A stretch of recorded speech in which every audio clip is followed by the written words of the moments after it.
Tadi pagi saya bangun jam 3. Saya sebelum tidur lagi, saya pikir satu hal. Apa sih kemuliaan dunia? Apa sih kedudukan pemerintah? Apa sih namanya orang pertama di dalam organisasi paling penting di dalam satu negara? Jika hidupnya tidak beres, akibatnya adalah kursi di dalam penjara, kamar di dalam penjara. Kemuliaannya tidak ada lagi. Kedudukannya tidak mengikuti. Segala sesuatu, reputasi dan kemegahan dia sudah tidak ada lagi. Saudara-saudara, janganlah tuntut hal yang bisa lesu, bisa rusak, yang bisa lewat. Tuntutlah hal yang kekal, yang abadi, yang bisa dipertahankan sampai tangan Tuhan memelihara untuk selama-lamanya. Di dalam buku Yohanes pasal 6, setelah Yesus membuat 12.000 orang makan kenyang, engkau bilang Alkitab tulis 5.000. Kenapa Stephen Tong bilang 12.000? Itu 5.000 laki-laki. Kalau kebaktian 5.000 laki-laki, wanita paling sedikit 6.000 kan? Lalu anak-anak 1.000 gitu ya. Saya perkira pasal 6 Yohanes yang ikut kebaktian dan makan bersama dikenyangkan oleh Tuhan paling sedikit 12.000. Tetapi akhir pasal ke-6 Injil Yohanes bukan 12.000, sisa 12 orang. Karena apa? Pelan-pelan mereka pergi. Kenapa pergi? Pergi alasan sama dengan waktu datang. Datang karena roti, pergi karena tidak ada roti lagi. Datang karena mujizat, pergi karena tidak dapat mujizat. Datang karena motivasinya berkat, pergi karena tidak lihat berkat. Nah, inilah kekristenan yang salah. Kekristenan yang salah selalu menciptakan motivasi yang menyeleweng, sehingga bisa menarik banyak orang datang ke gereja untuk menjadi penonton. Gereja bukan tempat untuk menonton. Gereja bukan tempat untuk entertainment. The Sunday worship service is not a meeting of entertainment.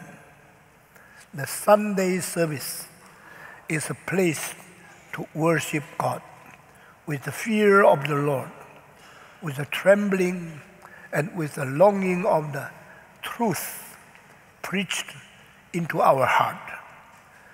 Kebaktian hari Minggu bukan tempat tontonan, bukan tempat show, bukan tempat semua penyanyi-penyanyi TV muncul menonjolkan diri, menjadi tempat pertemuan antara orang yang kagum, orang yang senang kepada orang yang cantik-cantik, yang mulia-mulia di TV.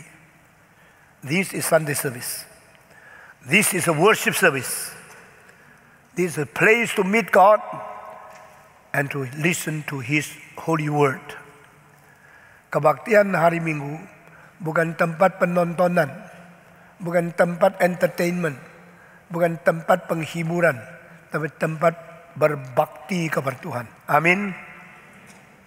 Itu sebab kalau engkau lihat dalam Injil Yohanes pasal ke-6 yang datang kepada Yesus paling sedikit ada 5-6 macam orang. Saya tidak sebut satu persatu, tapi paling sedikit yang datang menonton. Karena banyak orang terkumpul. Masa ikut kuriositas, ikut penasaran apa sih?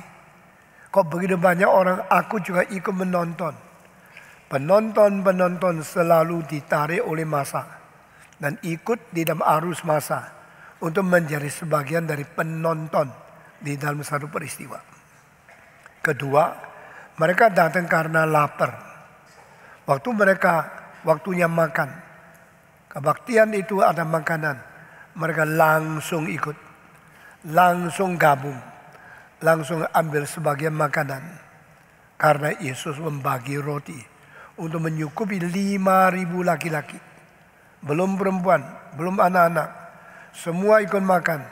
Hari esoknya mereka datang lagi. Dan Tuhan Yesus mengatakan, engkau datang karena kemarin sudah makan sampai kenyang. Dan engkau sekarang cari lagi. Engkau kira saya seorang pembagi roti? Engkau kira saya seorang yang pemberi makan? Engkau mencari makanan yang bisa rusak. Dengan kalimat ini dengarlah baik-baik. Jangan menuntut makanan yang bisa rusak. Tuntutlah makanan yang tidak rusak untuk selama-lamanya. Dan carilah makanan itu. Bukankah nenek moyangmu sudah pernah makan mana setiap pagi di padang belantara zaman Musa masih hidup? Tapi mereka semua mati. Orang makan berapa kenyang pun mati. Orang makan berapa mahal pun mati. Anda di sini ada yang suka ke restoran mahal-mahal. Satu porsi puluhan ribu. Ada yang tidak mungkin cuma pergi warteg. Makannya cuma 5.000, 10.000 rupiah. Karena sakunya tidak besar.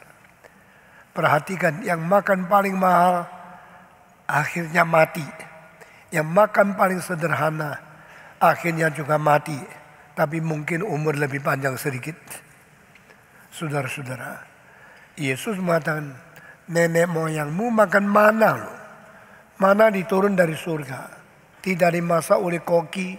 Tetapi Tuhan sendiri yang siapkan makanan turun dari surga. Alkitab mengatakan, kalau engkau tidak pagi-pagi bangun, mana akan hilang setelah matahari terbit.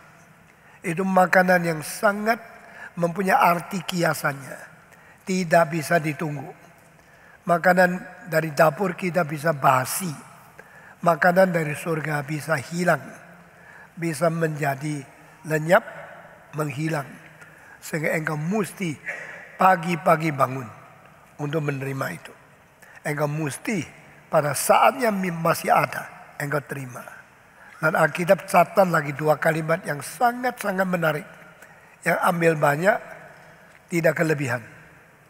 Yang ambil sedikit, tidak kekurangan. Wah, ini sangat menginspirasi ya. Anugerah Tuhan itu begitu fleksibel, begitu elastis. Yang banyak juga kata lebihan. Yang sedikit juga ada kekurangan.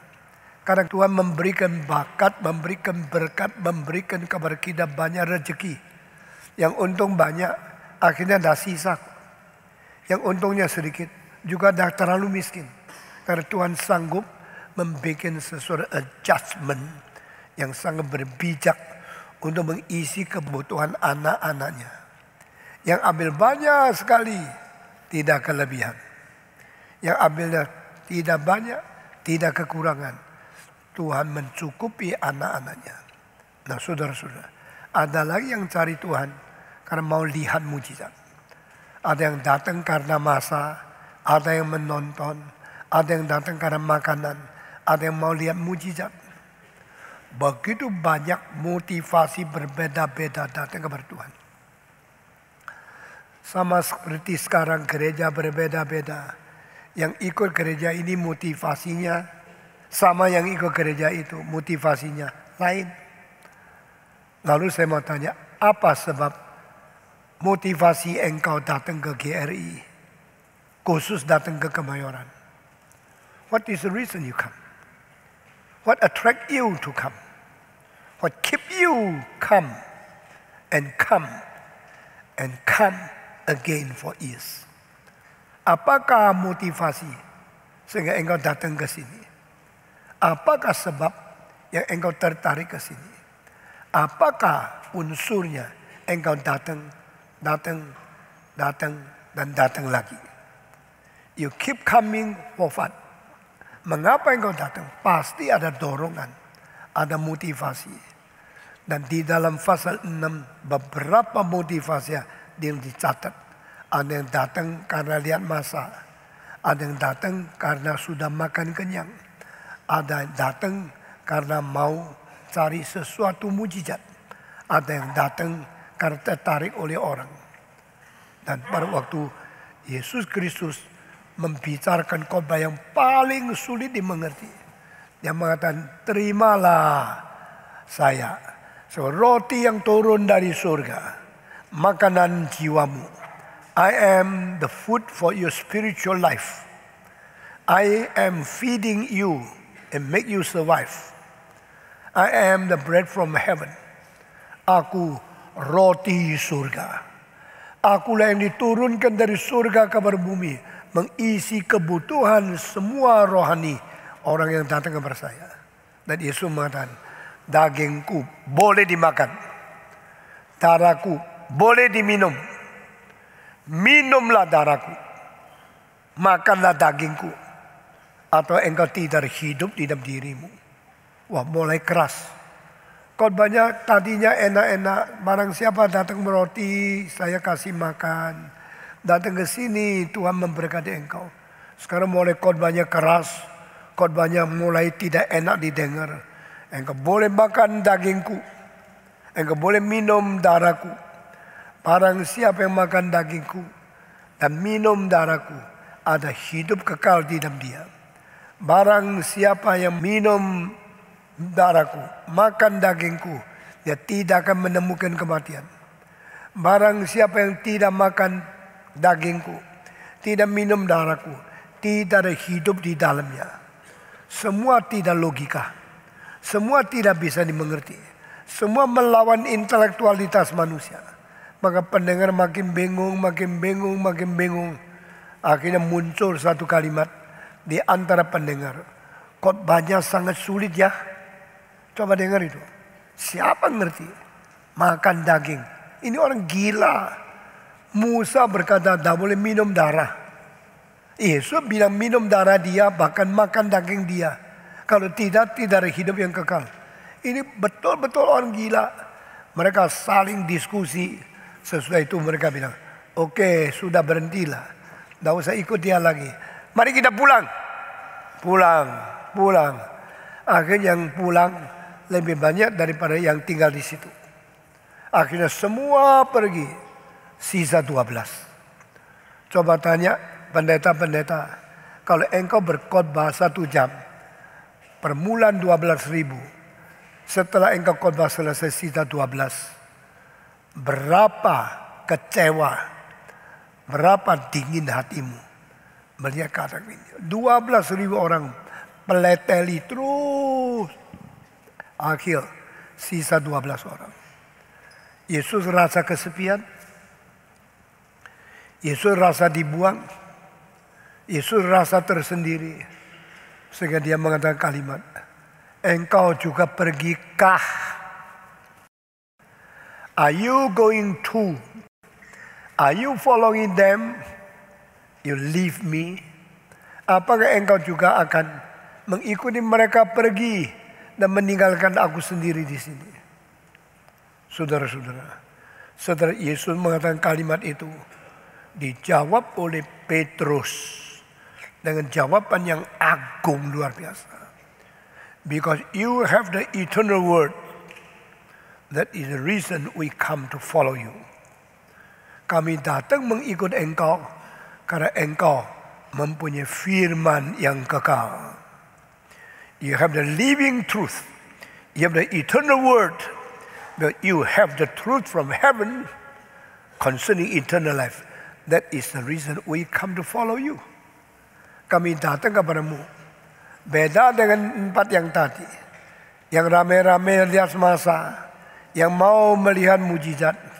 Yang mau menemukan hal-hal aneh-aneh. Yang mau makan roti seperti kemarin sudah kenyang.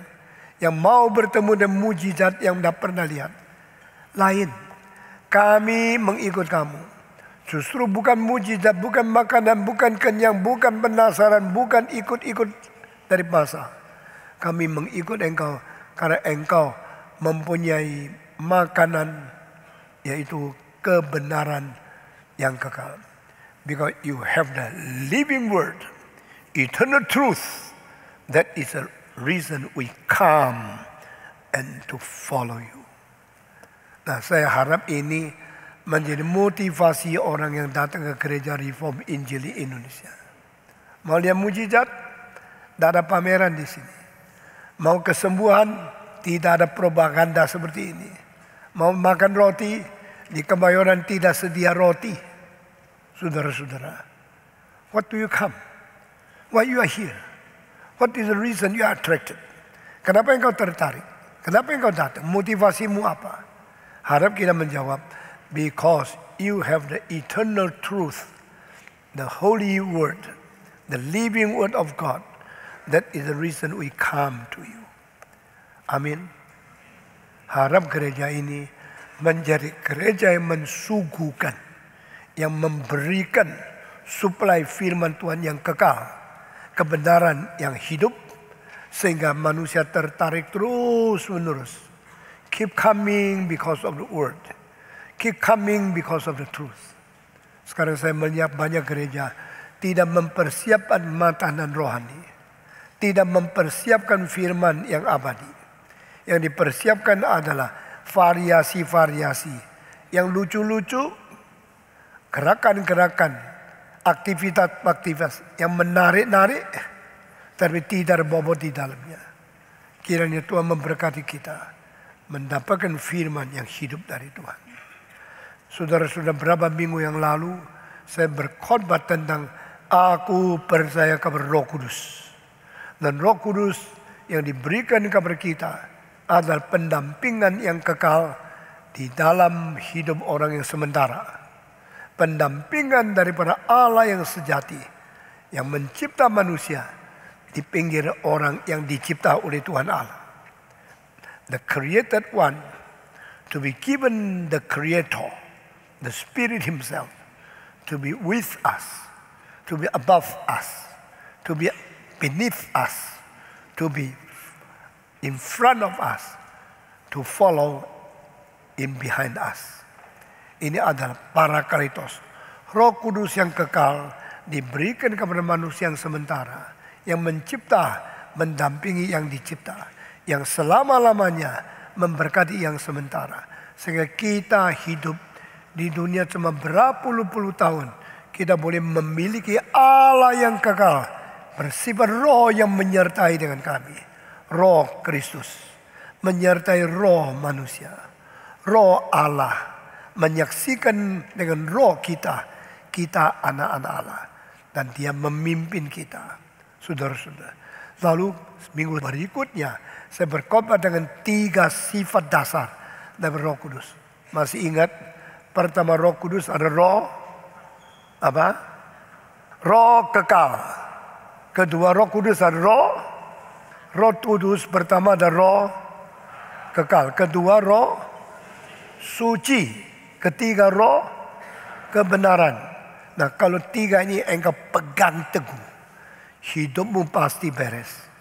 Roh yang kekal, sehingga saya harus hidup memperkenan Tuhan dan mendapat kekuatan daripada yang kekal.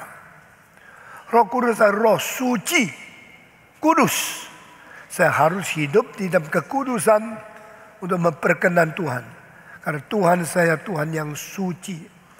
Apakah bedanya agama Kristen semua agama? Kita boleh tulis ratusan halaman perbedaannya. Tapi salah satu kalimat yang paling pendek, yang paling dasar, dan yang paling penting, paling vital adalah Roh Kudus memberikan kesucian kepada orang Kristen, melampaui semua yang tidak pernah mengetahui apa itu Roh Kudus. Holy Spirit is the Holy One and give His Holy Spirit to make people to be holy. Saudara-saudara, siapa orang Kristen? Mau mendefinisikan Kristen, mau pakai ayat-ayat yang paling baik di dalam seluruh kitab suci, hanya satu ayat memberikan kepada kita definisi selengkap mungkin, setepat mungkin, semurni mungkin, dan seindah mungkin, sesempurna mungkin. Apakah orang Kristen? Satu ayat menjadi definisi yang paling mutlak. Itu di dalam 1 Petrus pasal 1 ayat 2. Siapakah orang Kristen? Ya, itu yang dipilih Allah sebelum dunia diciptakan. Doktrin pilihan, kaum pilihan. Itu orang Kristen. Orang Kristen adalah orang dipilih. Orang Kristen adalah kaum pilihan. Orang Kristen adalah dipilih sebelum dunia diciptakan. Dipilih oleh Allah Bapa. Doktrin pilihan. Doktrin akan pemilihan Tuhan. Predestinasi. Tidak bisa dilupakan oleh orang Kristen. Tak boleh ditolak oleh iman kita. Tak boleh disangkal dari mulut kita. Karena ini tercantum di dalam kitab suci. Yang dipilih oleh Tuhan sebelum dunia diciptakan. Menurut rencana dan takdir. Menurut perintah Tuhan yang merencanakan menyelamatkan kita. Kedua, siapa orang Kristen? Adalah yang dikuduskan oleh Roh Suci. To be sanctified by the Holy Spirit. And become the saints. Menjadi orang kudus. Siapa orang Kristen? Orang suci. Sebelum dikuduskan, siapa dia? Orang najis. Sebelum disucikan, kenapa disebut orang najis? Karena dia berbuat dosa. I am a sinner, sinner, sinner, sinner, sinner, sinner, sinner. Before we become a Christian. Tapi setelah menjadi orang Kristen, saint, saint, saint, saint, saint, saint. Dari orang najis, orang berdosa, dirubah menjadi orang suci. Siapa sanggup? Siapa yang sanggup membersihkan kita? Siapa sanggup mengkuduskan kita? Kecuali Roh Kudus. Itu sebab koreksilah pikiranmu. Jangan kira engkau sudah bisa melatih diri. Sudah bisa membersihkan diri. Mensingkirkan semua dosa. Menjadikan engkau suci. Baru berkata, Tuhan, aku sudah kerja bakti. Aku sudah bersihkan seluruh hati sanubari. Dan seluruh jiwa pikiran saya kosongkan diri menjadi suci. Itu sebab sekarang tolong masuk ke dalam hati saya. Karena saya sudah suci. Ada ajaran Alkitab seperti ini. Alkitab tidak mengatakan sebab saya sudah sanggup membersihkan saya. Maka saya sekarang layak undang Roh Kudus masuk. Tinggal di tempat yang suci. Karena saya sudah sucikan diri. Silakan Roh Kudus masuk. Tinggal di tempat yang sudah bersih. Kalau itu benar, Roh Kudus akan tanya, engkau membersihkan diri di luar pertolongan saya? Engkau bisa membersihkan diri melalui kekuatan dirimu? Kalau begini engkau hebat. Engkau mempunyai kuasa besar. Engkau sanggup membersihkan dosamu sendiri. Engkau tidak usah juru selamat. Engkau tidak perlu pertolongan Tuhan. Engkau tidak perlu saya. Karena engkau sudah sanggup membersihkan sendiri. Justru kita tidak sanggup. Justru kita tidak berdaya. Kita tidak bisa menolak bahwa kita sudah berada di dosa. Kita tidak mungkin merubah diri menjadi baik. Kita tidak ada kuasa membersihkan segala kenajisan dari hidup kita sendiri. Maka kita berkata, Tuhan, aku memerlukan engkau. Tolonglah aku. Aku orang berdosa. Saudara-saudara, maka Roh Kudus bukan menunggu kita sudah membersihkan diri sehingga layak dia masuk baru dia datang. Roh Kudus tidak akan masuk ke dalam hati seseorang karena hati itu sudah bersih.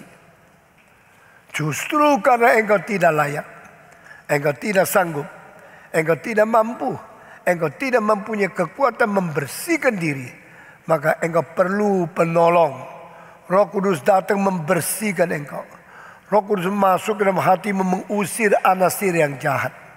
Roh Kudus masuk ke dalam menggerakkan kuasanya untuk mengkuduskan engkau. Itu sebab definisi kedua. Orang Kristen orang yang dipilih Tuhan sebelum dia diciptakan. Orang Kristen orang yang disucikan oleh Roh Kudus. Sanctified by Holy Spirit, cleansed by the third person of God. Oknum ketiga Allah Tritunggal mengkuduskan engkau, membersihkan engkau, membersihkan motivasimu, membersihkan hatimu, sehingga engkau tertarik dan rindu datang kepada pribadi kedua. Definisi ketiga, yang dibersihkan oleh Yesus Kristus dengan percikan darahnya karena taat kepada anak Allah. Jadi Holy Father predestinated. He elect you. He chose you to be His children. Holy Ghost cleanse you, sanctify you, make you holy.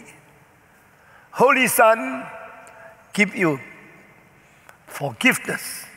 He pardon all your sins and He cleanse your heart with His holy blood. Dengan demikian Allah Bapa memilih, Allah Roh Kudus mengkuduskan, Allah Anak mengampuni dosa, menebus jiwa dan membawa kita kembali kepada Allah.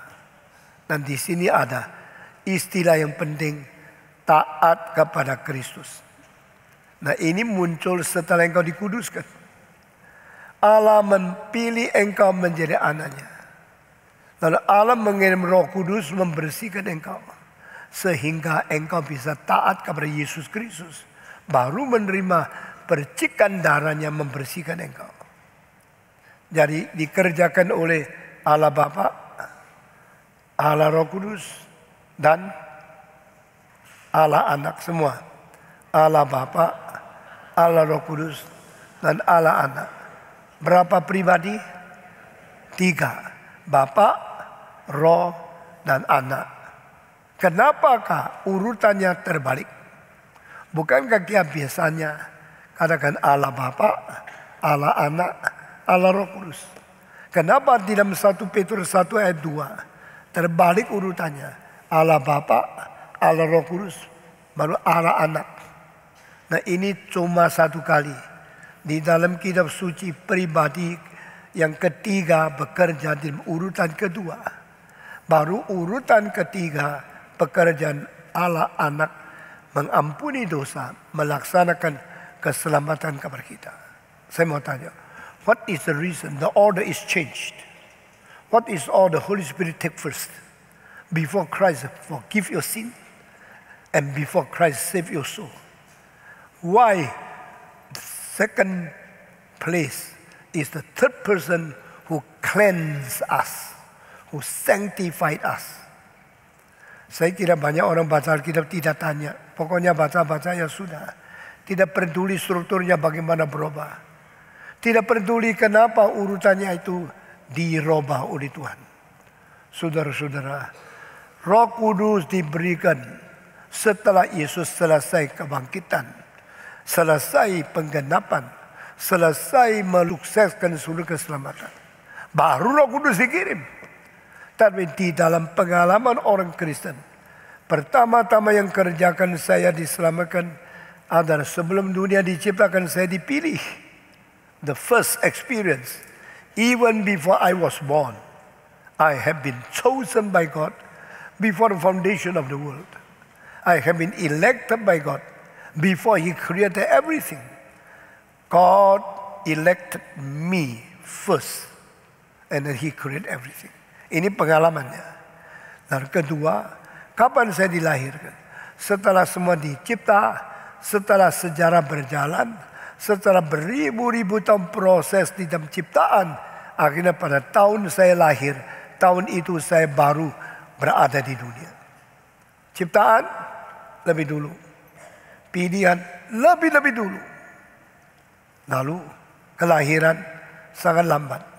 Sesudah lahir sudah terima Tuhan? Belum.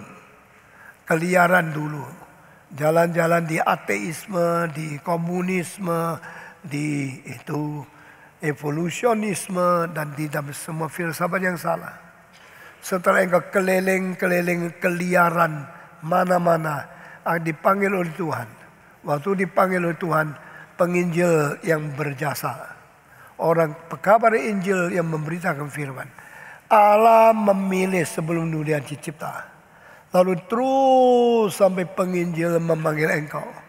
Pengalaman kedua, yang pilih juga memanggil orang, memberitakan Injil kepada dia, baru engkau dengar. Sudah engkau dengar, langkah ketiga adalah engkau dikuduskan oleh Roh Kudus. Nah, di sini bukan Yesus dulu. Roh Kudus dulu. Karena Yesus sudah menggenapi rencana Tuhan. Sudah menyelesaikan rencana penebusan. Yesus sudah menggenapi anugerah keselamatan. Sudah menyempurnakan kemungkinan Allah mengampuni dosa. Tetapi belum dilaksanakan. Belum diampuni. Belum tiba kepada engkau. Yesus sudah melengkapi semua. Roh Kudus melaksanakan. The executor is the Holy Spirit. The accomplisher is Jesus Christ. Jesus Christ accomplished the will of God and the planning of salvation. Yesus menggenapi rencana keselamatan yang sudah disiapkan oleh Allah, tetapi belum dilaksanakan. Yang melaksanakan bukan Yesus. Yang melaksanakan bukan Bapa. Yang melaksanakan adalah Allah Bapa yang kirim Kristus menggenapi rencana. Juga adalah Allah Bapa yang mengirim Roh Kudus untuk menyodorkan keselamatan buat kita. Pada waktu Roh Kudus datang mengetuk pintu. Bukalah pintu. Siapa engkau? Saya Roh Allah. Ada apa ketuk pintu? Saya akan membawa keselamatan yang sudah digenapi oleh Yesus Kristus untuk mengunjungi engkau. Tolong engkau dengar. Silakan engkau baca. Coba engkau ngerti. Lalu sekarang saya memberi kekuatan engkau. Buka pintu menerima Yesus Kristus. Roh Kudus mengapa urutannya berubah? Roh Kudus mengapa menjadi oknum kedua dalam pelaksanaan? Karena Roh Kudus diberikan Tuhan untuk bersaksi bagi anak Allah Yesus Kristus. Roh Kudus dikirim Tuhan untuk menjadi saksi Kristus. Roh Kudus dikirim Allah Bapa untuk memuliakan Kristus. Itu sebab bukan Allah Bapa, Allah Anak, Allah Roh Kudus. Tetapi Allah Bapa, Allah Roh Kudus dan Allah Anak. Roh Kudus datang mencerahkan. Setelah engkau dengar Injil, dia memberikan penerangan ke hatimu. Engkau mulai rasa ini benar. Ini firman. Ini berkat dari Allah. Lalu Roh Kudus berkata, saya akan membersihkan engkau dari pikiran yang tidak benar. Dari motivasi yang campuran. Daripada hati yang kurang bersih. Setelah dibersihkan Roh Kudus, kita semua digerakkan Tuhan. Baru kita menyebut Yesus sebagai Tuhan. Tanpa digerakkan Roh Kudus, tidak ada satu orang menyebut Yesus sebagai juru selamat. Tanpa digerakkan Roh Kudus, tidak ada seorang menyebut Yesus sebagai Tuhan. Alkitab dengan jelas mengatakan ini. Tanpa pertolongan Roh Kudus, tidak ada orang mengerti orang diri ini adalah orang berdosa. Tanpa pencerahan Roh Kudus, tidak ada orang melihat dirinya begitu rusak dan perlu Tuhan. Maka kita bersyukur kepada Roh Kudus. Roh Kudus yang mencerahkan. Roh Kudus yang memberikan satu iluminasi. Memberikan pencerahan ke dalam jiwa. Sehingga kita disadarkan. Kita insyaf. Kita baru mengerti saya orang berdosa. Setelah sadar diri berdosa, apa yang kita perbuat? Kita datang kepada Tuhan berkata, Tuhan tolonglah aku. Aku membuka hatiku menerima engkau masuk ke dalam. Aku menyatakan diri sebagai orang yang memerlukan Tuhan sebagai juru selamat. Lalu waktu engkau kembali kepada Tuhan, engkau berdoa kepada Dia, maka Yesus Kristus mulai memberikan darahnya, membersihkan dosamu dan pengampunannya untuk menerima engkau kembali. Jadi Roh Kudus bekerja dulu melunakkan hatimu, membersihkan motivasimu, mengarahkan arah kemauanmu untuk kepada Tuhan. Baru engkau mulai taat kepada Tuhan. Sesudah engkau taat kepada Tuhan, Kristus memberikan darahnya, membersihkan engkau, memberikan kuasanya, menyelamatkan engkau, memberikan pengampunannya untuk membersihkan dosamu dan memberikan hidup yang baru supaya engkau diselamatkan. Sekarang mari kita membaca 1 Petrus pasal 1 ayat kedua.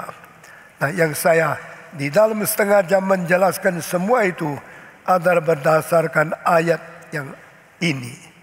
1 Petrus pasal 1 ayat kedua. Saya membaca ayat pertama, saudara semua membaca ayat kedua. Dari Petrus, Rasul Yesus Kristus, kepada orang-orang pendatang yang tersebar di Pontus, Galatia, Kapadokia, Asia Kecil, dan Bitinia. Kepada siapa? Ini definisinya. Mari kita membaca ayat kedua. Yaitu orang-orang yang pilih sesuai dengan rencana Allah, Bapa kita, yang dikuduskan oleh Roh, supaya taat kepada Yesus Kristus dan menerima percikan darahnya. Kiranya kasih karunia dan damai sejahtera makin melimpah atas kamu. Nah, inilah definisinya. Who is Christian? Chosen by Father, sanctified by Holy Spirit, and cleansed and saved by Jesus Christ. Allah Bapa, Allah Roh Kudus, dan Allah Anak. Setelah kita menerima Yesus sebagai Juru Selamat, lalu kita diberikan Roh Kudus yang kita sudah khotbahkan. Roh Kudus adalah Roh yang kekal. Roh Kudus adalah Roh yang suci. Roh Kudus adalah Roh yang benar. Sehingga kekekalan menjamin kita dapat hidup abadi. Kedua, kesucian memberikan kekuatan kita hidup kudus. Ketiga, kebenaran mengajar kita mengerti segala rencana Allah. Berapa besar bahagia manusia. Manusia boleh dapat hidup yang kekal dari Allah. Manusia boleh dapat kesucian dari Roh Kudus. Dan manusia boleh dapat hidup dari Yesus Kristus yang memberikan pengampunan dan memberikan jalan yang baru kepada kita. Ini tiga sifat Roh Kudus. Roh kekal, Roh suci, Roh kebenaran. Semua 1, 2, 3. Hari ini saya akan menyambung tiga sifat Roh Kudus yang lain yang sangat mendasar, dan ini hampir dilupakan oleh semua pendeta di seluruh dunia waktu mereka membicarakan tentang Roh Kudus. Saya harus memperhatikan ini, yaitu Roh Kudus adalah Roh bijaksana. Roh Kudus adalah Roh pengetahuan. Ketiga, Roh Kudus adalah Roh strategi. Satu kali lagi, semua ikut. Roh Kudus adalah Roh bijaksana. Roh Kudus adalah Roh pengetahuan. Roh Kudus adalah Roh strategi. Semua 1, 2, 3. Roh Kudus adalah Roh bijaksana. Ketua Roh Kudus adalah Roh pengetahuan. Roh Kudus adalah Roh strategi. Nah, ini tiga hampir jarang dibicarakan. Karena semua bilang Roh Kudus, semua pikirannya sudah terlalu sempit. Begitu pikir Roh Kudus, langsung pikir gini.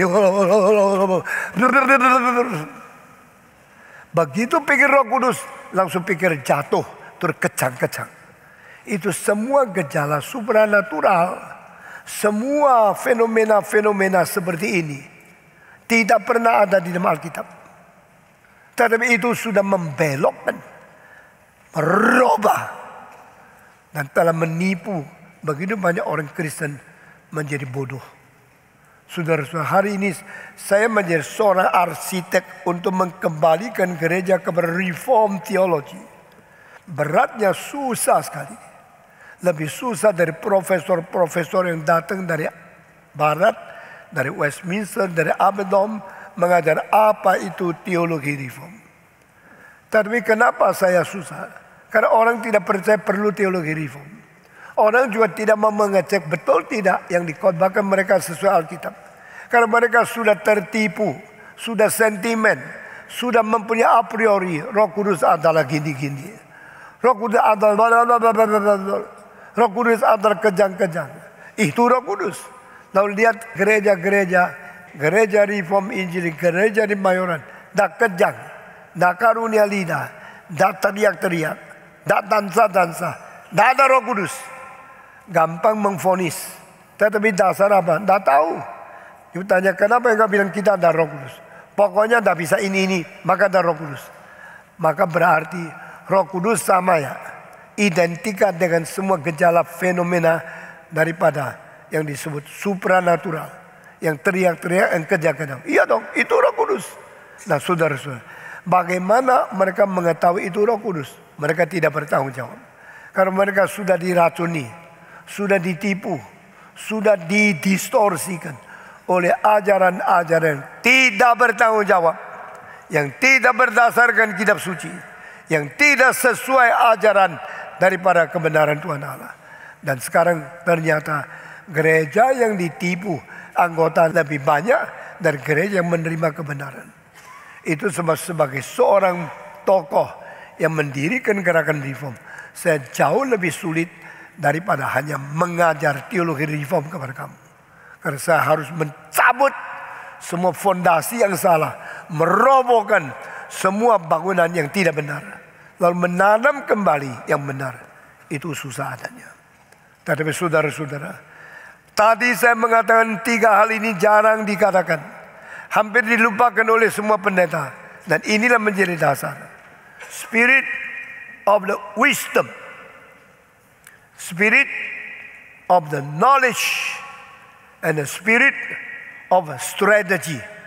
Sudah roh bijaksana, roh pengetahuan, roh strategi. Ini Roh Kudus digabungkan dengan 3 hal yang bersangkut paut dengan intelektual.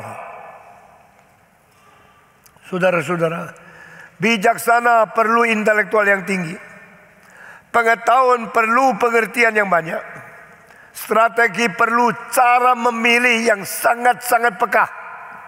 Dan ini semua bukan orang yang tidak mau belajar, tidak mau mengerti, yang mau gampang saja bisa memperoleh. Those who just want to have a shortcut with the easy way, without sacrifice, without investment, just want to get it as easy as possible, that will never know what I'm talking today. Barang siapa mau jalan pintas, mau seenak mungkin, mau tidak usah korban, mau tidak usah investasi, mau tidak mau belajar, pokoknya mau langsung jadi, kejebak. Dan mereka semua tidak mungkin mengerti apa yang saya khotbahkan pagi ini. Roh Kudus ada roh kebenaran semua. Setuju tidak? Jawab dulu. Roh Kudus ada roh kebenaran. Setuju tidak? Kenapa setuju? Karena patong yang ngomong. Tidak boleh begitu dong. Roh Kudus ada roh kebenaran. Amin. Kenapa setuju? Karena Yesus yang manggil. Di dalam Yohanes 14 sampai 16. Kalimat-kalimat tentang Roh Kudus semua keluar dari satu orang, yaitu Anak Allah yang tunggal. Pribadi kedua Allah memperkenalkan pribadi ketiga Allah yang akan dikirim oleh pribadi pertama dan pribadi kedua ke dalam dunia. Sehingga yang kirim, yang paling mengerti apa yang dikirim, yang memberikan Roh Kudus adalah Allah Bapa dan Allah Anak.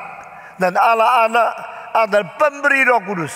Dia paling berhak memberikan pengertian dan definisi siapa Roh Kudus. Saudara-saudara, Yesus mengatakan roh kebenaran. Roh kebenaran. Jika roh kebenaran datang, dia akan menyaksikan aku. Roh kebenaran datang, akan memimpin engkau masukkan segala kebenaran. Saya tadi tanya, Roh Kudus ada roh kebenaran? Setuju? Kenapa setuju? Embuh. Tidak tahu kenapa setuju. Karena Yesus yang menyebut Roh Kudus roh kebenaran. Engkau harus terima. Lalu saya tanya, roh kebenaran kerjanya apa? Membela kebenaran, membagi kebenaran, mengajar kebenaran, mencerahkan kebenaran ke dalam pikiran manusia. Itu sebab aspek intelektual, aspek pengertian, aspek bijaksana selalu dilupakan oleh orang. Karena setan mau orang Kristen jangan pakai otak. Setan mau orang Kristen jangan pikir. Sedangkan Alkitab berkata, pikirlah siang malam Torah Tuhan. Pikirlah seluruh siang, sepanjang malam firman Tuhan, kebenaran Tuhan. Engkau akan menjadi sebatang pohon yang ditanam di pinggir sungai, dan akarnya akan terus menerima air, dan buahnya akan terus tumbuh. Engkau tidak akan layu, engkau tidak akan kekurangan buah, karena engkau menjadi pohon di pinggir sungai. Saudara-saudara, Alkitab mau kita memikirkan firman Tuhan siang malam. Kita sekarang memikirkan uang siang malam. Sabanir pikir dolar, sabanir pikir saham, benhari pikir bunganya berapa, benhari cuma pikir bagaimana untungnya. Siang malam pikirkan firman, orang itu diberkati oleh Tuhan. Barang siapa sering memikirkan firman Tuhan, siang malam merenungkan firman, dia akan berbuah lebat dan berhenti-berhenti. Saya mau menjadi pendeta yang terus mengisi dengan khotbah yang tidak habis-habis. Saya harus membiasakan diri siang malam terus pikir firman Tuhan. Saya berkhotbah sudah lebih 35.000 kali. Bayangkan kalau satu tahun saben hari khotbah cuma 365 kali. Kalau 100 tahun 365.000 kali. Saya melayan 61 tahun sudah khotbah 35.000 kali. Hampir orang lain saben hari khotbah 95 tahun. Saudara-saudara, orang yang khotbah lebih banyak dari saya, termasuk Billy Graham, tidak ada. Saya berkhotbah lebih banyak dari orang lain. Lalu tanya dari mana bahannya, terus isi. Apalagi saudara jarang melihat saya duduk di situ baca buku siapkan khotbah. Saya bukan siap khotbah cara itu. Siap khotbah saya siapkan dengan siang malam pikir, tak pernah putus di dalam pikiran. Nah saudara-saudara, saya berani katakan sudut ini jarang disinggung oleh orang lain. Kebanyakan dilupa oleh pendeta lain, yaitu aspek intelektualitas dan hubungan dengan Roh Kudus, Holy Spirit, and the aspect of intellectuality. Holy Spirit and aspect of reasoning power. Ini selalu dilupakan. Saya akan mulai dari Roh Kudus, Roh kebenaran. Maka Roh kebenaran berkaitan dengan epistemologi, berkaitan dengan intelektualitas, berkaitan dengan rasio, berkaitan dengan logika. Banyak orang kira kalau ada Roh Kudus jangan pakai pikiran. Itu salah. Roh Kudus akan memimpin kita memikirkan kebenaran dengan benar. Inilah ajaran yang betul. Holy Spirit is to guide your reasoning power, is to illuminate you, and is to help you to think according to the word and the truth as being revealed in the Bible. Roh Kudus menolong kita, mencelikkan mata kita, mencerahkan pikiran kita, memimpin intelektual kita untuk berpikir sesuai dengan kebenaran yang diwahyukan di dalam kitab suci. Itu sebab Roh Suci bukan roh yang membodohkan manusia. Roh Suci adalah roh yang mencerdaskan manusia. Amin. Kenapa banyak orang Kristen bodoh-bodoh? Kenapa banyak orang Kristen sama sekali tidak cerdas, pikiran dia tidak jernih, intelektualnya kabur, karena mereka tidak pentingkan poin ini. Holy Spirit is to illuminate, it to make your brain sharper and sharper, bikin tajam pikiranmu, makin lama makin tajam. Di dalam Alkitab dikatakan firman-Mu membangunkan roh manusia, firman-Mu mencerdaskan pikiran manusia, firman-Mu mencerahkan otak manusia. The word of God is to illuminate, is to enlighten, is to sharpen, is to give the light in your brain, your intellectuals, in your reasoning power, in your logical function. Manusia menjadi lebih cerdas karena Roh Kudus. Saya tidak percaya orang dipenuhi Roh Kudus jadi goblok. Saya tidak percaya orang kadang sudah penuh Roh Kudus, terus pusing, terus tidur, terus pingsan. Itu roh pingsan, bukan Roh Kudus. Sudah dapat Roh Kudus, itu bukan Roh Kudus, itu roh kuda. Kuda kalau teriak-teriak seperti itu. Orang dipenuhi Roh Kudus, gejalanya lain. Nah, ini berapa minggu saya pentingkan ya. Hari ini kembali kepada tema tadi. Roh bijaksana, roh kebenaran, dan roh strategi. Semua 1, 2, 3.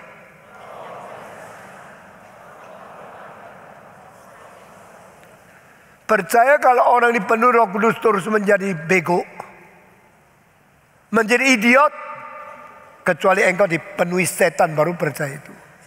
Percaya tidak orang dipenuhi Roh Kudus menjadi pintar, menjadi jernih, otaknya lebih bersih. Dan engkau bilang, bukankah banyak orang yang tidak Kristen orang pintar?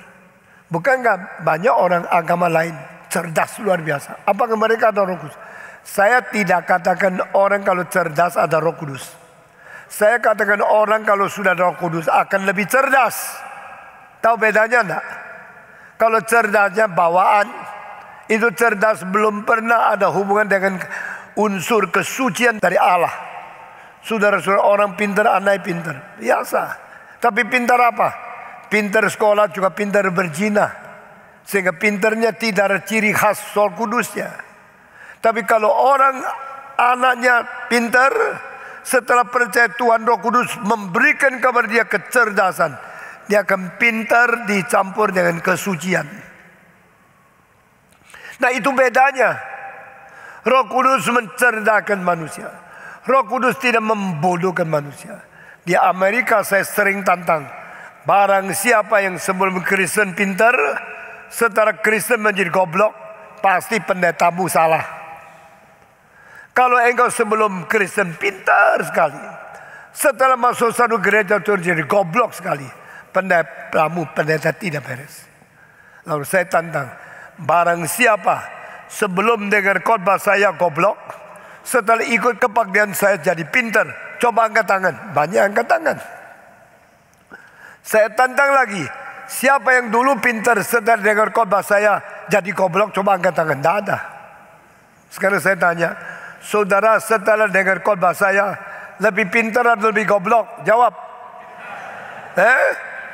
Kalau ada orang, saya dulu pintar loh, setelah ikut kemayoran dengar khotbah Stephen Tong jadi goblok, coba angkat tangan. Saya pasti potong tanganmu. Karena engkau tidak jujur, engkau menipu. Tidak ada orang dengar khotbah reform yang baik menjadi lebih bodoh, menjadi lebih bego, menjadi lebih goblok. Tidak mungkin. Karena firman Tuhan mencerahkan, firman Tuhan menyinari, firman Tuhan memperbarui. Firman Tuhan itu membangun kesadaran, membangkitkan kecerdasan manusia. Sehingga everyone who believe in God, illuminated by Holy Spirit, listen to the word of God, they will be illuminated, they will be enlightened, they will be given light, and will be awakened. Dibangunkan, disadarkan daripada ketiduran, dari kebodohan, sehingga engkau mulai menjadi orang yang tajam pikiran. Firman Tuhan, firman yang membenarkan, dan firman yang mencerdaskan manusia. Roh Tuhan, roh yang memberikan bijaksana kepada manusia. Tapi saudara-saudara, bijaksana yang diberikan oleh Tuhan melalui Roh Kudus, bijaksana yang bagaimana? Saudara-saudara, Roh Kudus, roh bijaksana. Dan saya mau tanya, bijaksana itu apa sih? Apa disebut bijaksana? Bijaksana bukan pengetahuan. Pengetahuan bukan bijaksana. Bijaksana lebih daripada pengetahuan. Bijaksana yang menyetir pengetahuan. Kalau satu orang mempunyai pengetahuan yang banyak, tetapi tidak ada yang setir, pengetahuan itu seperti mobil yang bensinnya isi banyak, tetapi setirnya patah. Lalu kalau ada seorang yang menjadi supir atau menjadi pengemudi masuk mobil itu, dia pegang setir yang patah itu, bagaimana ya injak gas akan makin bahaya. Karena tidak bisa disetir dengan pengkontrolan yang sah, maka injak gas bagi mobil jalan tidak ada arahnya. Makin tabrak sini tabrak sana, akhirnya akan binasa, akan hancur, akan remuk, akan akhirnya menjadi seluruhnya menjadi rusak. Saudara, pengetahuan yang tinggi tanpa ada pengkontrol yang bijak itu sangat-sangat bahaya. Maka bijaksana itu bukan sekedar pengetahuan. Bijaksana itu adalah yang mengemudi, yang mengarahkan, yang menentukan direksinya akan kemana daripada pengetahuan itu. Knowledge is only a content, but wisdom is a driver to give you the orientation, give you the right direction where you should go. Bijaksana jauh lebih penting daripada pengetahuan. Roh Kudus adalah roh bijaksana. Berarti kalau Roh Kudus berada di hatimu, Dia akan mengarahkan hidupmu, akan memberitahu kemana engkau harus pergi, sehingga engkau tidak mensia-siakan, menghambur-hamburkan, membuang-buang tenaga, kekuatan, umur, usia, waktu dan talenta yang diberikan oleh Tuhan kepada engkau. Kita perlu bijaksana. Bijaksana yang menyetir, bijaksana yang mengarahkan kita. Dan bijaksana itu dari surga. Tuhan adalah Tuhan yang berbijak. Tuhan adalah Tuhan yang menentukan arah. Sehingga berbijaksana lebih penting daripada berpengetahuan. Pengetahuan bisa diraih melalui bayar uang kepada guru, kirim ke sekolah yang tinggi. Engkau studi di mana-mana, di Oxford, di Cambridge, di Harvard, di Yale, di MIT, di mana saja engkau sekolah, engkau mungkin mendapatkan pengetahuan yang banyak. Tapi setelah pengetahuan banyak, mempunyai bijaksana untuk memakai pengetahuan, itu soal yang lain. Begitu banyak orang yang pintar sekali, PhD berapa biji, tapi hidupnya tak karu-karuan. Kenapa? Knowledge without wisdom. Knowledge without wisdom. Kalimat ini mulai tahun 1940 dari seorang filosof yang terkenal seluruh dunia, orang Inggris yang namanya ada Bertrand Russell. Bertrand Russell menulis satu makalah dan kalimat pertama, "This age is great in knowledge but lack in wisdom." Saya punya makalah itu. Saudara-saudara, waktu saya baca kalimat itu, saya langsung mengatakan, and I'm so sorry to say, you yourself belongs to that kind of person. Bertrand Russell sendiri adalah orang yang banyak pengetahuan, tapi kurang bijaksana. Kalau dia tanya, kenapa Stephen Tong berani kritik saya akan mengatakan, bukankah kamu yang memulai kerusakan moral di seluruh Inggris dengan mensodorkan satu metode baru, namanya pencobaan pernikahan. Apa artinya pencobaan pernikahan? Rasul mengatakan kalau engkau beli barang, jangan bayar dulu, coba dulu betul tak barangnya. Kalau sudah coba, baru bayar. Kenapa dia segala sesuatu boleh coba? Di dalam menikah dengan istri tak boleh coba dulu. Nah di situ mulai rusak. Sudah pacaran, ditiduri, dicobai kurang enak, ganti lagi. Sudah begitu baru nikah. Akhirnya perawan hilang. Di Inggris mulai tahun 40, perawan-perawan mulai hilang. Kalau engkau bisa menikah seorang perempuan masih perawan, engkau dapat lotre. Karena kebanyakan sudah rusak keperawanan pada waktu mereka SMA kelas 2. 10 tahun kemudian terjadi di Amerika. Di Inggris seorang namanya Dr. Bertrand Russell. Di Amerika namanya Dr. Kinsey. Kinsey mengajukan revolution of sex.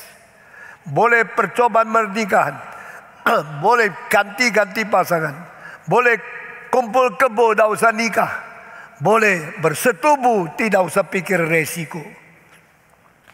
Kedua negara yang dianggap paling tinggi pendidikan di dunia menghancurkan moral seluruh umat manusia. Mulai dari tahun 40 dan tahun 50-an. Lalu buku-buku mengenai seks, mengenai education of sex, mengenai akan pengetahuan seks, melanda di dalam buku literatur seluruh dunia. Pada tahun 70 di negara Denmark, yang penduduknya cuma 7 juta manusia, setiap tahun mencetak buku porno 30 juta jilid. 7 juta membaca 30 juta. Berarti satu orang paling sedikit 4 buku setengah porno yang dibaca. Dunia menjadi apa? Dunia mempunyai pengetahuan tetap. Sampai hari ini Inggris, Amerika, Skotlandia, Swedia, Denmark, Finlandia, pengetahuan paling tinggi. Tapi moral paling rusak juga tempat-tempat seperti ini. Karena apa? Mempunyai pengetahuan yang tinggi, tapi tidak mempunyai bijaksana yang cukup. An age with a great in knowledge, but lack in wisdom. Kalimat dari Bertrand Russell sendiri. Akhirnya dia sendiri coba-coba nikah dan buang 4 nyonya. Dia pernah nikah dengan 4 perempuan dan buang. Dan dia waktu tua menjadi seorang yang sebenarnya tidak lagi menjadi teladan. Inggris tidak mempunyai contoh orang bijak. Dia mempunyai bijaksana filsafat, mempunyai pengertian matematika. Dia adalah seorang yang menemukan neutral monism di dalam filsafat. Dia mempunyai buku The First Principle of Mathematics yang mengarang bersama dengan Alfred North Whitehead. Orang yang penting sekali dalam bidang ilmu. Pengetahuan tinggi sekali, tapi bijaksananya kurang sekali. Bertrand Russell, seorang yang tidak takut kepada Tuhan. Sehingga yang disebut bijaksana hanya di bidang pengetahuan. Tapi Alkitab bilang tidak. Bijaksana lebih tinggi dari pengetahuan. Roh Kudus, roh bijak. Roh Kudus baru roh pengetahuan. Roh Kudus baru roh strategi. Ketiga hal ini bersangkut paut dengan intelektualitas. Ketiga hal ini bersangkut paut dengan logika. Ketiga ini bersangkut paut dengan ilmu dan pengetahuan, belajar. Sehingga orang yang belajar jangan hanya belajar seperti Russell, seperti orang dunia, belajar menurut Alkitab. Di dalam Alkitab bijaksana lebih tinggi daripada pengetahuan. Mari kita juga memberikan satu penundukan pengetahuan kepada bijaksana. Dan bijaksana tertinggi dalam Alkitab ada prinsip-prinsip yang sangat-sangat nonjol yang sekarang saya mau bicarakan. Pertama, di dalam perjanjian lama 3 prinsip bijaksana. Pertama, takut kepada Allah. Semua 1, 2, 3. The fear of the Lord is the beginning of the wisdom. Ketakutan kepada Allah itulah permulaan daripada bijaksana. Berarti tidak mungkin ada orang mempunyai bijaksana kalau orang itu tidak takut kepada Tuhan. Berdosa tidak takut. Melanggar hukum tidak takut. Membunuh orang tidak takut. Kalau ini orang berpengetahuan begitu banyak, tapi hatinya tidak ada Tuhan, tidak takut kepada Tuhan, tidak mungkin dia disebut orang bijaksana menurut kitab suci. Kira-kira 18 tahun yang lalu, UC Berkeley sekitarnya menemukan ada lebih dari 28 perempuan setelah diperkosa, dibunuh, ditusuk, diiris, dan dipotong mayatnya. Akhirnya mereka terus ketakutan. Banyak mahasiswa perempuan, mahasiswi ketakutan malam keluar. Entah malam ini akan jatuh di dalam tangan siapa, akan diperkosa dan bunuh. Entah malam ini malam terakhir saya hidup di dunia atau tidak. Akhirnya tambah lagi sampai 62 orang yang diperkosa dan dibunuh. Dan mayatnya ketemu di sini di sana. Itu semua orang terkena karena ada murid-muridnya di sebelahnya. Loh, ini hari ini giliran mahasiswa ini yang mati. Minggu depan giliran kelas atasan yang mati. Akhirnya dicari, ditelusuri. Setelah 68 orang mayat yang diketemukan, akhirnya terbongkar. Yang bunuh seorang dosen yang mengajar di Universitas UC Berkeley. Profesornya yang menjadi pembunuh. Profesornya yang memperkosa murid-murid. Lalu mayatnya dibunuh untuk menyimpan rahasia. Tak ada orang bisa beritahu sama orang lain. Di dalam dunia ini seolah tidak ada dosa yang bisa ditutup-tutup. Baru 4,5 minggu yang lalu, seorang laki-laki membawa pacarnya dengan koper yang besar sekali, warna merah muda, dari Hong Kong pergi mau main-main di Taiwan. Belum nikah, tapi seperti bulan madu. Dua orang masuk ke hotel. Sudah masuk ke hotel, hari ketiga orang ini bawa koper besar keluar, perempuannya dah ada. Tetapi di dalam video yang direkam, dia mendorong koper itu seperti berat sekali. Lalu video di mana-mana itu direkam. Orang tidak tahu. Dia bawa ke stasiun, beli tiket, naikkan koper yang besar ini ke atas kereta api. Lalu menjalani 16 stasiun. Sampai stasiun ke-16, tempat paling sepi. Dia turun. Waktu dia turunkan koper yang berat itu, masih ada orang yang syuting video. Sesudah itu tidak lama lagi dia datang lagi dengan koper itu, naik kereta api lagi. Kopernya dia ringan sekali. Sesudah itu dia naik lagi 2 stasiun, koper dibuang di pinggir stasiun. Sore itu langsung dia naik kapal terbang pulang Hong Kong. Pulang Hong Kong, dia telepon sama perempuan punya papa. Anak perempuanmu berkelahi dengan saya di hotel. Sesuai itu dia marah-marah terus pergi. Saya tidak tahu dia di mana. Setelah dengar kalimat itu, papa dari anak perempuan satu-satunya yang sangat cantik, saya lihat fotonya, gelisah, khawatir, tidak percaya. Mereka langsung berangkat pergi ke polisi, mencatat anaknya hilang di Taiwan. Dan pagi-pagi naik kapal terbang ke Taiwan, cari lagi di kantor polisi. Dan laki-laki itu suruh pulang di Hong Kong. Laki-laki papa dari perempuan itu pergi ke 62 kelenteng. Doa dulu sama dewa-dewa supaya bisa menemukan anaknya di mana. Apakah hidup atau mati. Saya baca surat kabar dengan teliti sekali. Setelah dia keliling 62 kelenteng, dia tidak ada pengharapan apa. Dia minta tolong polisi di Taiwan baik-baik mencari, menyelidiki nasib anaknya di mana. Akhirnya mereka bongkar semua itu syuting, menemukan yang dibawa koper yang berat, yang dibawa kembali koper yang ringan. Dan di tengah-tengah koper berat dan koper ringan itu dia naik berapa stasiun. Semua tercatat. Dan hari yang ketiga bawa koper keluar. Kenapa check out 1 orang? Hari pertama waktu check in 2 orang. Mengapa check out 1 orang? Mulai ditelusuri namanya, daftar di hotel 2 orang. Waktu keluar cuma 1 orang.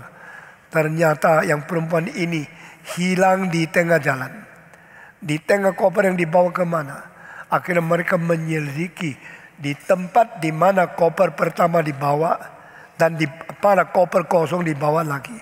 Di situ akhirnya keliling sekitar 1,5 kilometer menemukan mayatnya sudah bau, kepalanya sudah putus dan tulangnya sudah patah.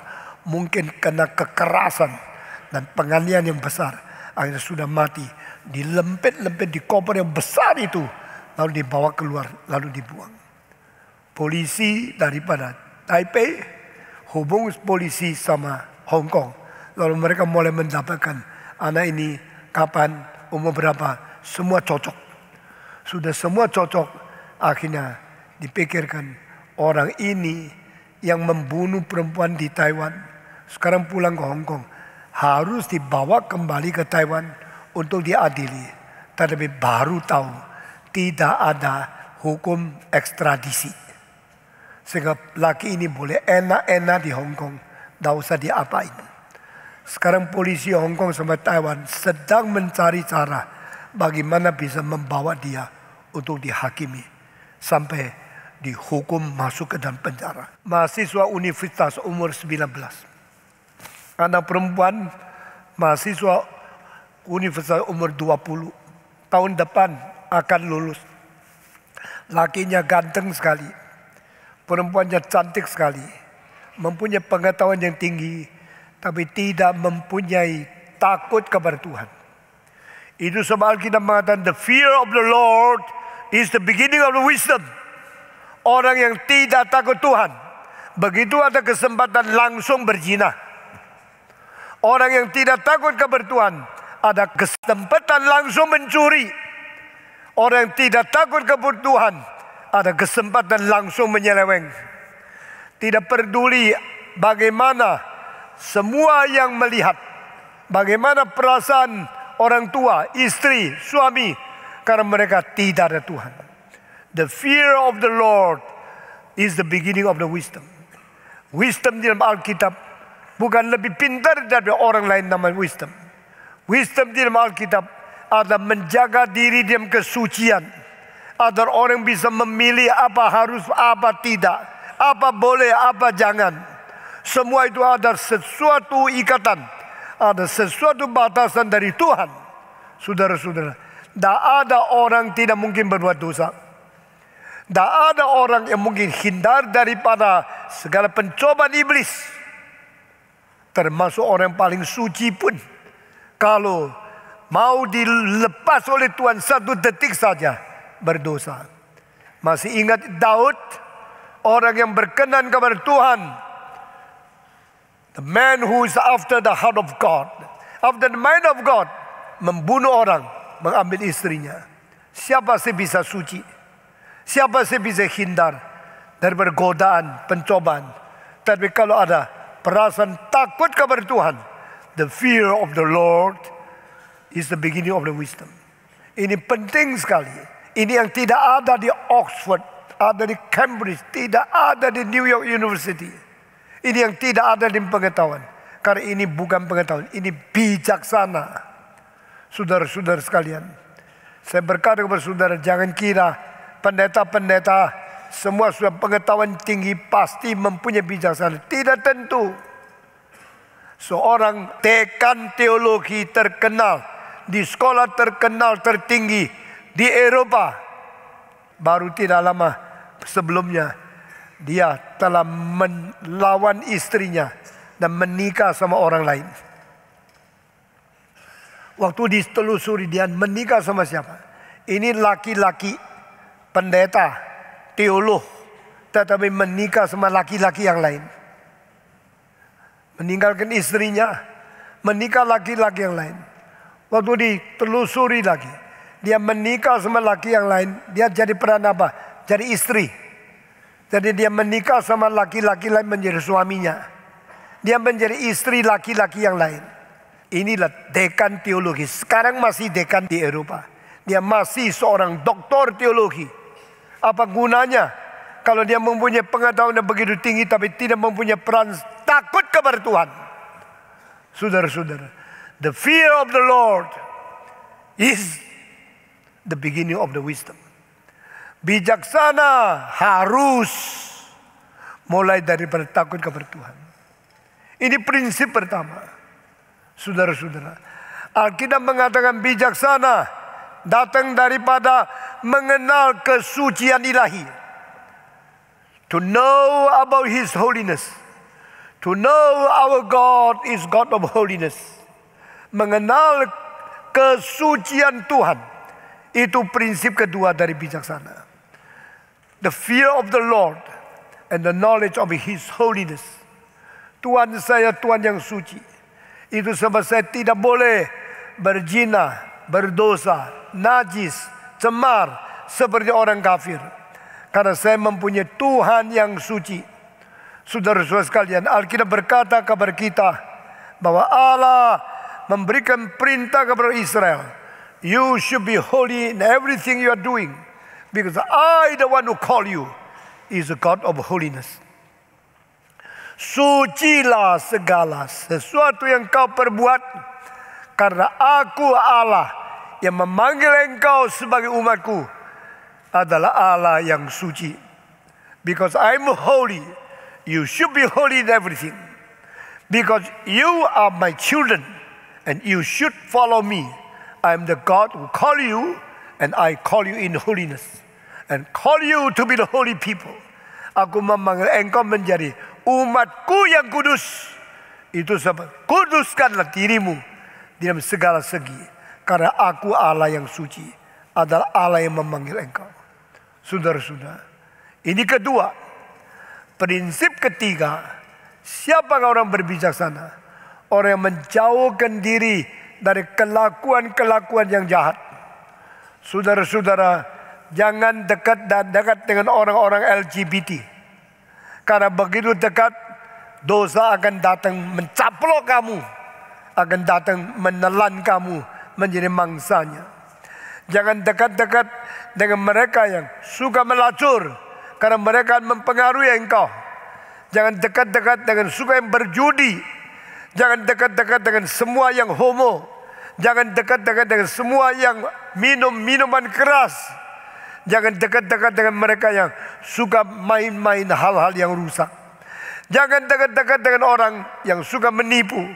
Jangan dekat-dekat dengan mereka yang dagangnya curang. Far away from them. Run away from the wicked things.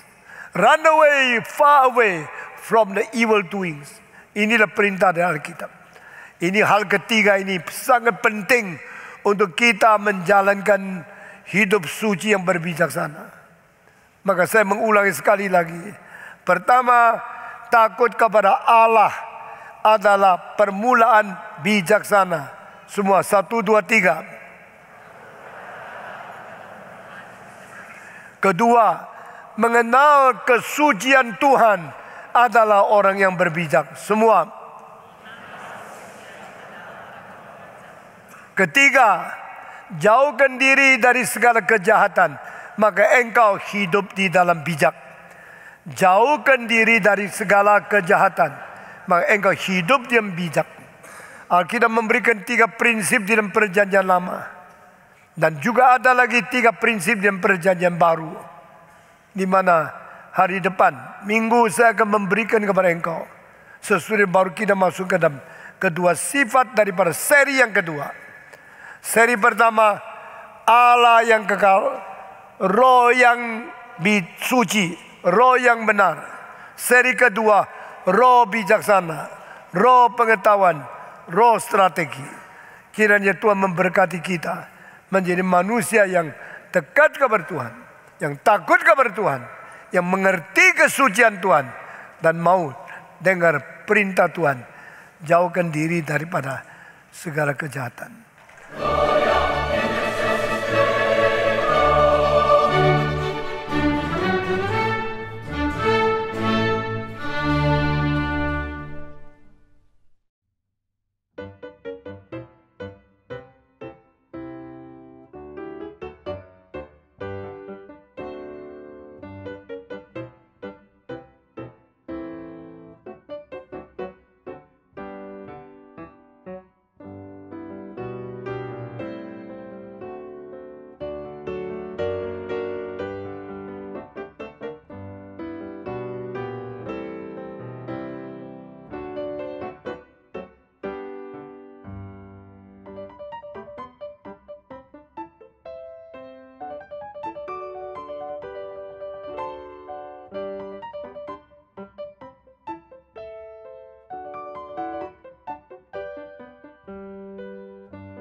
Tuhan.